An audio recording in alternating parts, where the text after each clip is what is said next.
on the back end, behind the scenes, that are the most significant for you to be profitable in your career. So I think and I just thought of Boston Market. It was funny that you just happen to be testing that, thing. It just happens to work. Yeah, I mean, I'll give you a good example. Papa John's wanted to test canned pizza. Papa John's has grown to really be neck and neck now with Domino's has twice as many domestic stores as Papa John's. So we're commanding a higher price point with pizza, and we have half the number of retail locations. So that's a pretty significant, right, point on the chessboard. So Papa John said, we think we should test can because we want to try to approach on Pizza Hut. Because Pizza Hut really dominates the can pizza market. So we did a lot of focus group testing, taste testing, and we did some quantitative. And what we learned was, in order for Papa John's to keep the quality of their food, I don't know how many of you realize this, but Papa John's is the only pizza maker who can say meat. The others are topping or meat topping. It doesn't meet the USDA requirements for food. So in order to say meat, it has to meet a certain percentage. How many of you eat Papa John's? And how many of you have eaten Domino's? Which one do you like better? It's a mix. The reason for that, there's a couple things. Papa John's Demographic also, like location, like in the Northeast, Domino's is really, really big. Yeah. We didn't have Papa John's that much in the Northeast when I was up there. Now Papa John's is really big everywhere. Right. Papa John's is a very specific taste profile. Not all my groups. It's a sweeter sauce. There's no spice to it. Domino's has more spicier sauce. Papa John's is 100% mozzarella. Domino's uses a mix of cheeses. The thing is, they're not 100% cheese. That's the only thing I say in saying that. The pan issue we had was, in order to keep the quality as high as the other products, we had to use extra virgin olive oil. And I said, we couldn't get the cost in line. It's too expensive to deliver a canned product at the same top of the price point with still using EVOO and fresh dough. Because Papa John's dough is frozen. Pizza Hut and Domino's, it comes in frozen already in the pan. It's like an assembly line. Yeah. It's fine. I mean, I'll eat Domino's, I'll eat Pizza Hut, don't tell anybody.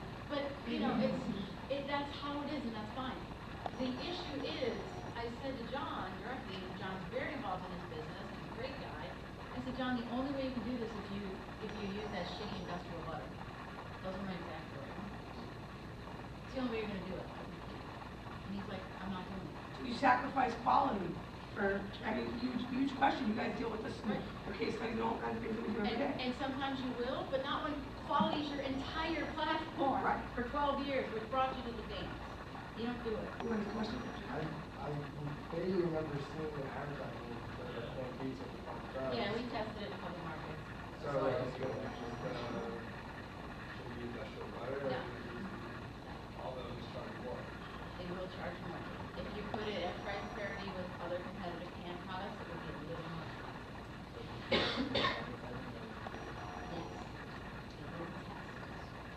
I doubt we're going to see it roll out. But we want to know. Maybe people will pay the higher price, even though all of our data suggests that people don't believe a canned crust should be more expensive. So we'll see. I mean, why not more locations? I think locations is the most important, especially with college kids here. You get labeled, I recover, we're lazy, want to order food. Domino's is always there. So even if Papa John's is even better quality, the fact of convenience is just, Papa John's is in this particular market. In this particular market. Yeah. If you're going to go to suburbia and you have a Domino's versus a Papa John's, and you're a family, a family of 3 or 4 or whatever, you're more likely to go. Well, of course, it depends on taste, but with a Papa John's, because you may say, I don't want to put those ingredients in my kids' food.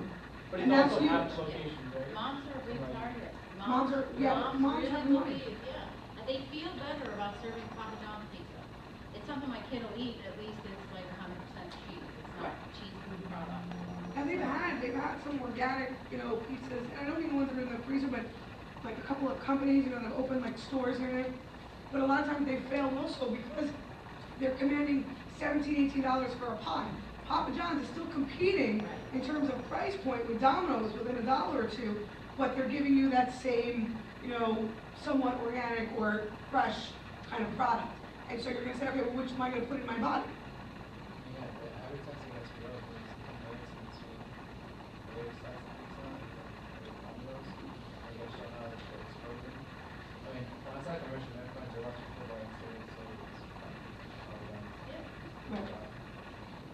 So you're supporting. Anybody, are a member of Papa Rewards? AJ, you live on pizza and beer, don't you? I Papa John's also got like sports stars and all that. Right. Really good advertising. Right, and the reason we did that, and I have a presentation about that, but the reason we did that is because we got mom all day long. Oh, better quality for my kid, whatever. We didn't have dues. So we went to Really? football. Very surprised. We did not have dues, because it's a very mild tasting pizza. Yeah, it's not exciting. It's very, that's why the specialty pizzas were born, to appeal to a more sophisticated taste profile. We tested a spicy sauce, and people didn't want it, because they're used to, sort of that plain tomato sauce. So we said, well, we looked at different partnerships, and NFL came up as the highest in terms of return, and we leveraged Papa Rewards to say, look, if we're gonna spend this much money on a Super Bowl buy for coin toss, we need a return on that, and that return in Papa Rewards tells us each Papa Rewards member spends 60 cents more per transaction and orders 2.6 more times per year. So the lifetime value of that customer is much higher for us. So we need a way to have more people become loyal. So everything comes down to the strategy of lifetime value. I think one thing I noticed about the difference between Papa John's and Domino's, at least when I first moved down here several years ago, was that on Papa John's you could order it online, pay for it online, whatever, and it's delivered, they call you up, they confirm, that's it. When I moved down here, they didn't have that option with Domino's, and it was kind of like, okay, we have to call Domino's, and if someone picks up the phone, and Yeah. the order works out, then okay. But it wasn't like, they could always screw it up. It's like ordering Chinese food, they missed the egg roll, But like, so with Papa John's, it always happens. Why do they do I don't know. It's like the thing that always goes with it, and you're just like, you forget the egg They're roll. gonna eat in the car. Maybe it's like with they're the just expensive, so they don't like, they're like, oh, maybe they'll forget them, So with the Papa John's, it was like, okay, I can put exactly what I want, like, you can even design the picture of the pizza, you do like the half olives, half this, We whatever. were the first ones to do it, and John was like, nobody orders pizza online. We're like, that's exactly our point. I do it, absolutely, I do it, for sure. Yeah, there's a great story. It's the shoe salesman in Africa, right? Two shoe salesmen go to Africa, and one calls his boss, and he says, we're not gonna sell any shoes, they're just going to wear shoes. And the other guy says, oh my God, we're gonna sell so many shoes, and people don't even wear shoes. It's true. And that's how we approach all of our business. And so it's kind of cool, right, to work in a place where possibility is really sort of how we live. So when, people say, well, nobody does that. Great. That's fertile, That's creating that untapped niche. territory for Right. us. So, Yes. How do you break that? We try to show them research, voice of consumer. So we do things on like spy cam, and we show them results. Like, don't take our word for it, and so they can hear actual people talk about things in their own language. That's what it's Yeah. So, and you know what? Sometimes the folklore is, we're just there to validate it. We're not saying it's all wrong. We're just saying that it can't be sort of that North Star for people just because it's been handed down from, generation to generation throughout the company's history. That doesn't make it right. So, we just want to learn. There's an interesting thing I'd like to get your feedback on. We're testing a Papa John's mobile app that our hypothesis is that students, young people, include myself in that, buy pizza in groups, okay? Right? Right. So one of the barriers to doing that, we believe, is who's gonna pay for it? Joe never gives me his money. AJ's always paying because he eats that extra piece, right? So in this app, we have it set up where you can store your credit card information, and it's like a Dunkin' run, where you can say, hey, I'm ordering pizza, who's in? And if you say, yeah, I'm in, it automatically splits the bill I like and that. charges your card and puts the order in. What do you think? How does it fit go into multiple people? How does it fit everybody's credit card? You have to go in like as a reward member, and just save your credit card information. If you opt in, let's say AJ puts out a thing, hey, I'm ordering pizza, who's in? You have to opt in within a certain amount of time. So, And then however many people are in, it says to the originator, hey, dude, you need 2 pieces. And then it splits the bill equally among all the people who opted in. So everybody really is on like Apple opt-in or? Right. No, whatever's on your phone. Okay. You know it's like sending invite. Yeah, kind of. Right. Correct. Right. And so if your card gets declined or your card is expired, you're getting a pizza. Because it's going to tell the originator, and it'll tell that person, it'll tell each of you, your charge was $2.56. Well, it also gives you the opportunity that, for example, if AJ's buying pizza, right, and let's say he's spotting you, you can call him up and say, hey, you know, how much is it? It's $5, all right, I'll give you cash. He'll opt in there to purchase Right. 3 pieces or 4 pieces. Correct. So he can put double the 256 in, and you just got to give him cash when you get there. I think it's a good idea to get multiple people into rewards. Yeah. So they can redo it. So then, They'll all end up 5 buying people, and pizza then next time. pizza, you got the other 5 people who are left out, they're gonna wanna, you know. Right. Well, that's something we're working on that app right now. So. Sorry, if I- Yeah, let's say like, you know, I'm watching football, my team loses, I'm gonna like eat myself away. I wanna get like extra city sticks or anything Yeah. like that. Yep.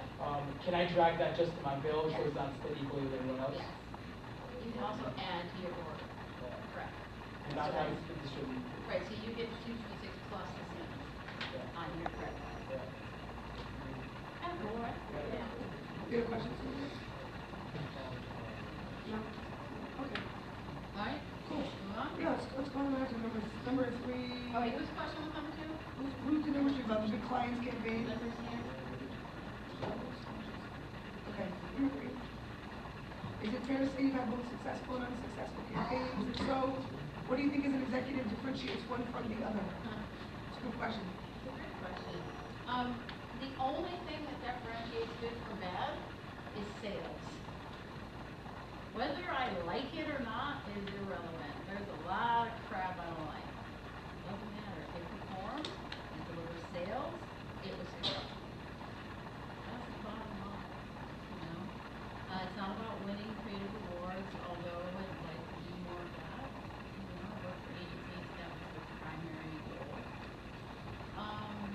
Success is about moving your client's business forward.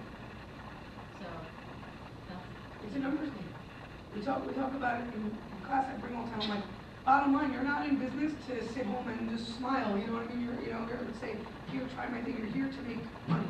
Bottom line is profit. Otherwise, you're not in business. It's the only way you're gonna sustain your family, sustain your life, whatever it is. Bottom line is profit. When there's a campaign, I guess, you know, it really doesn't matter whether you personally favor it or I not. could love something, but if it doesn't work, it wasn't successful. I give him the example of the E-Trade News that I love, that commercial, because I think it's really cute. It attaches yourself emotionally, but to something that's so much different than a baby sitting in a crib. It attaches yourself to stock portfolios, investments, But, future returns. See, I have no comment on that campaign because I don't know if it's successful. No, I don't know if it's this one or not. So, do I like it? It's okay. I mean, it's better than some, as I see.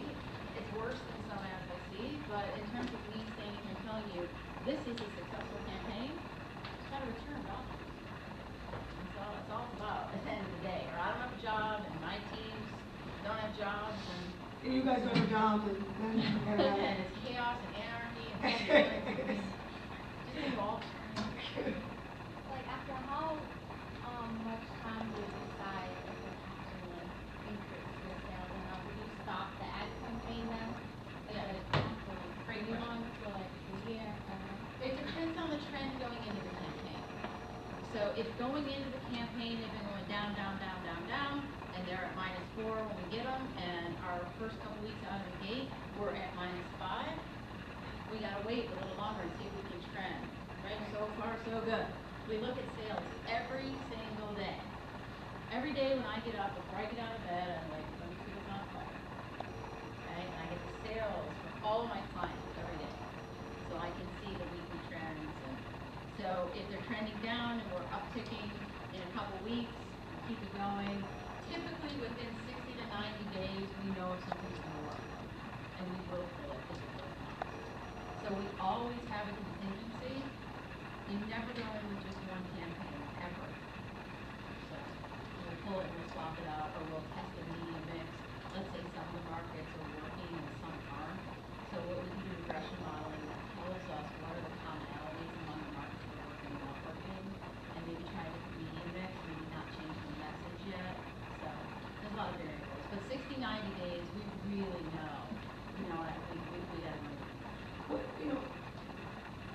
often do you change a campaign, considering that the time to market for a product or service is so much shorter now than it used to be? So now you're going into things that say, there's a new guy in the mix in 2 to 3 months. How long do you really schedule a campaign for and then change it or modify it depending on who's coming in or out of the market? Depending on budget, we usually like to have a campaign running for 2 years because you need consistency and you need repetition for retention. But that also depends on the media budget, not just the creative budget for production, the media budget.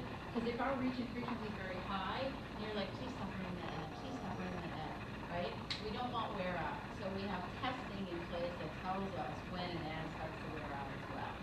So it really depends. I know that's probably not a great answer, but we go in with at least, if you're looking at 2 years investment, because just a song, for example, the song rights to something could be $1 million.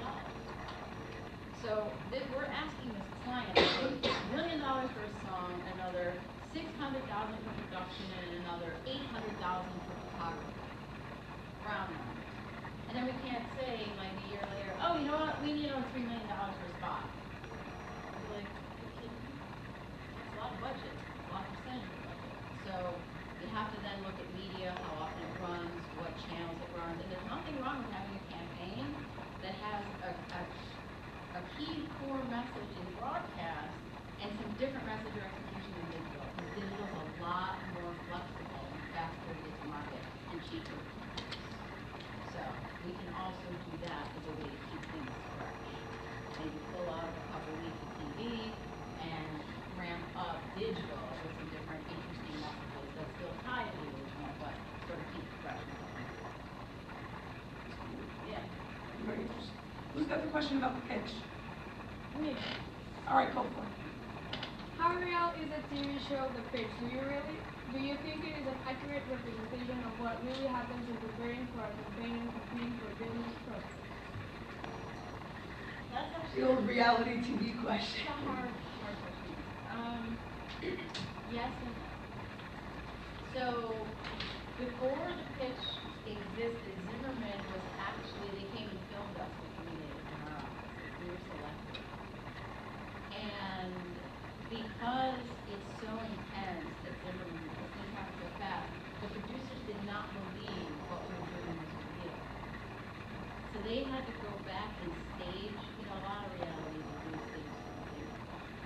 In general, the process is accurate, that they show you the action. Okay, in general. What they don't show you is a lot of the fighting that goes on. Real, like, hardcore, gloves off. That is the dumbest fucking thing I've ever heard. Why could you, I can't believe you wrote that. Okay, but it's all in the interest of the creative process and bringing the best product to market. Okay, so there's late nights where you're fighting, with creative and strategies fighting, and I'm like, there's no way I'm selling that to my client. You are out of your mind. And they don't show you that. Like, oh, well, I think Chuck said this is really good. Yeah, it's not like that at all. It's you're out of your fucking mind. We're not doing that. So, sorry. That's okay. All my speakers tend to be they're all young and youthful, so they all love cursing. So the process is, that's the process. You go through on pitch and you have this cross-functional team, but all of that sort of cordial, I call it the Chip and Dale effect. Then be old enough to know, like, Looney Tunes in here probably, but, oh no, I insist after you order. It's not like that. It's like, and then there's always a lot of it's like Survivor. It's more like Survivor, right? There's alliances, right? So, I swear to God. So, like the media guy, I try to stay neutral and objective. I'm pretty good, people sort of kind of metaphorical because I can entertain and I get them. But, they'll be like, oh, can you believe, I can't believe he was on that, we gotta find something different. So there's a lot of that too, where, and then you do have where people will gang up to get something voted off the pitch, like the place you cannot bring into, right? You know what I mean? So even though that person's part of the pitch team I talked about earlier, we'll be like, no, I'm not going with that. I'm serious, you're like resort to like 8-year-olds, And there was one guy I went to Kohl's department stores. I went up there and I said to Jordan, if you send me with him, I want half a day. I'm gonna kill him. of it, they don't exactly show you. Well, you know, and the creative process in general is a difficult process. I mean, nobody in this room thinks the same way. You don't think like me, I don't think like you don't think like him, she doesn't think like you. Nobody thinks the same way. So what you think is this fabulous, almost amazing, innovative idea in your mind, the other person is like, what the hell is that? Like, that sucks. Right. You know, so, you know, it's like you're coming together, or you're gelling, you know, a group of people, and you're saying, okay, we all have to be on the same page, just like you do your group projects and the internal stuff, you all have to be on the same page. But everybody's coming in with different ideas and different strategies. And to get to that point, you're talking about in front of really big major clients, that's a huge process. I mean, that requires a lot of, you know, compromising and, you know, opening up your ears, opening up your mind, opening up your thoughts, you know, and seeing what can it, maybe there really is an image for that particular, you know, campaign or something, and maybe it really would work, you know, as opposed to, you know, the one in, you know, that you thought of that really won't. You know, and it's not just about the data, but it's about, you know, reflecting the data in the campaign. And that's really significant. That's a big thing to brush with, you know, teamwork. There's two things I can tell you about that. One is, at the end of the day, we're professionals in the work, right? So when we do go pitch, we're all aligned. It's a very forceful, very dynamic, strong chemistry. When you see us present, you're like, holy crap, right? Because we know our shit, we've been doing this a long time, and we've been working together a lot. So it literally is like Survivor. You're with these people on that front line every day. We know each other very well. We can look at each other and know, I'll take that question, or why don't you take that? I mean, it's all very telepathic and seamless. And so clients, prospective clients even tell us, they're like, I've never seen anybody pitch like you guys. Part of that is that chemistry that we have. So even though, like, you know, we might not like one particular guy or we want to come with us, in that room, he's on that team and he's on that line with us. And so that's one thing I will tell you in terms of group projects. Chemistry is critically important because a lot of clients buy on chemistry. Okay? Even if they don't agree with your idea, they bought the people. Okay, so that makes a difference. The second thing I will tell you is, in terms of everybody having sort of all these different ideas, I use the analogy, account planning is like, all I have to do for creative, from a strategic point of view, is I gotta drop that creative director near the Berlin Wall. If I get him close enough, he can find the hero. That's my job, is to get him as close as possible to the Berlin Wall. I can't drop him off in the French countryside, okay? I can't give him data and information and analysis and insight that puts him way over here. I've gotta get him near that wall. And he, as a creative, will sniff out the best way to manifest those ideas creatively. And I have to trust in his ability to do that and represent the information I'm giving him in the best possible way. And that, I will tell you, is where it matters. Truly. Yeah. How do you like protect your pitches so they don't just go in-house and recreate your ideas? Sometimes they do. I mean, any agency goes in and it's the gentleman's agreement that this stuff is, you know, copyright, proprietary ownership of the agency. Sometimes there's an NDA agreement, non-disclosure, going into some of these presentations. So it's more like that's like a super douchey thing to do. You know what I mean? Yeah. Like, you know, serious stuff. So it's kind of a gentleman's. And they're not that creative. You know, well, that's the other thing, that they can't really execute to the extent that we presented something. So it doesn't happen a lot. Once in a great while, you'll be like, you know, but it's not good.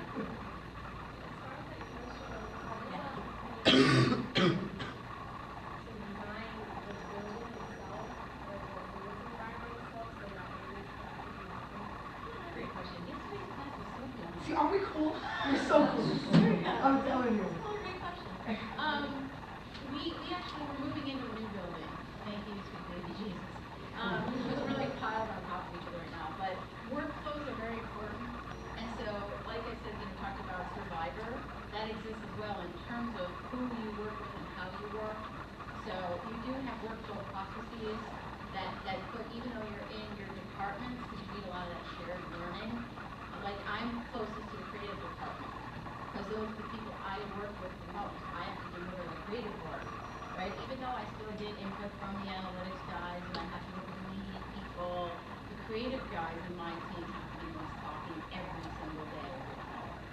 So I'm most costing to them. Analytics is closest to media, because they're about the reach and frequency, the return, the budget, and, you know, what was our lift over trend, and, you know, all the fancy charts and stuff. But is it more of like Our new building will be, and I've worked in many open layout agencies, and they are, it's very organic, right? So people can share, and, you know, you can feel part of this thing that's alive and moving and dynamic. I gave the students an example of that. I think it was one of my first lectures with them, and I said, you gotta look at a cyclic line of communication as opposed to a chimney sweep. And I gave the example of the guy at Coca and Chrysler and how he redesigned it in the 80s at that time. And I think that that's really, really important because, you know, like I was telling them, new products, design has to talk to production, production has to talk to manufacturing.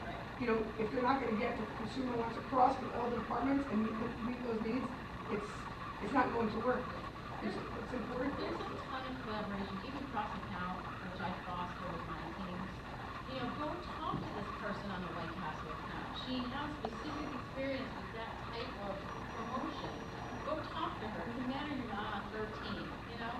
So I try to foster a lot of that collaboration as well. And it helps people understand what other people do, too. What other skill sets people have. So to me, collaboration like that in open environments is only good. You know, especially at a certain level. You don't want, I'm too disruptive, right? You don't want someone like me out in an open environment. You want to put me in a cage. You know what I mean? So I'm serious. Like, you don't want me on my floor. Because it's like Munchkinland. Like, I watch it like, Well, talking. yeah. I have a question, back to what you were saying about the brainstorming process between like the mental tug of war. Yeah. Like the tug of war is really important because it kind of pushes you Yeah. to be the best you can be, but how do you draw the line? Because from what I've read about Zimmerman, it's a very successful group at front, whereas I'm not familiar with bigger agencies, but like you see very often like the boutique agencies kind of breaking apart because of this tug of war. Like how do you draw the line? You know, that's a really interesting question. I think, for me personally, honestly, it comes down to, am I arguing from my point of view out of some sort of place of ego or entitlement because I outrank that person? Or, you know, do I really believe this is in the best interest of the client? So there are points at which you make concessions. And I've said before, I don't agree with that. But, all right, that's wrong. Cool. But then I love being able to connect people. So, you know, I think each person individually decides where the concessions lie without selling out at some point. I mean, there are things that if you have a strong constitution, as I do, I'll be like, I'm not going to that. I don't agree with that. I'm not going to that meeting. And I'm fortunate to work in a place where working with respect